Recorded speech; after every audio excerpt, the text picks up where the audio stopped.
វត្តមានដ៏ខ្ពង់ខ្ពស់របស់ឯកឧត្តមនៅលោកជំទាវនៅក្នុងថ្ងៃពិសេសនៃកម្មវិធីសម្ពោធគម្រោងដីឡូ Victoria Parkland ដែលមានទីតាំងភូមិសាស្ត្របាទស្ថិតនៅក្នុងក្រុងតាខ្មៅខេត្តកណ្ដាល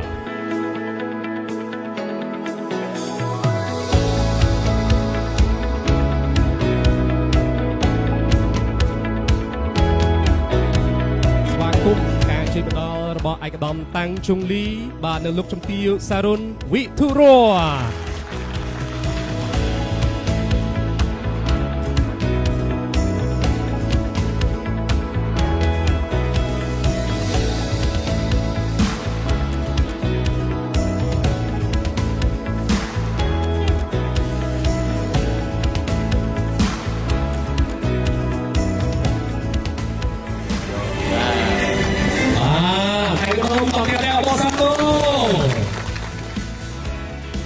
មួយពីរបី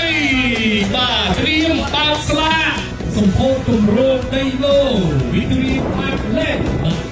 សូមជូនកាដូមួយវិញជាការតបស្នងសងគុណទៅលោកឪពុកដែលបានលះបង់ដើម្បីជាតិនិងក្រុមគ្រួសាររាល់ពេលដែលធ្វើដំណើរឆ្លងកាត់ផ្លូវ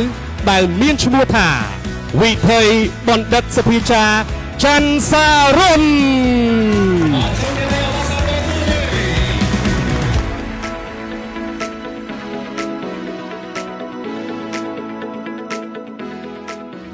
នឹងបង្កើតគម្រោងអភិវឌ្ឍន៍មួយនេះដែលឲ្យរៀបពេញលេញជារូបរាងយ៉ាងប្រណិតនិងពេញលេញតាមក្តីស្រមៃ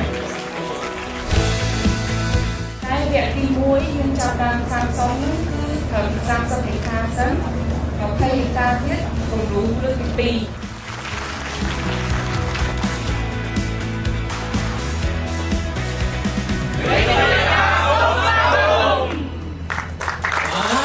សុខចិត្តរបស់បង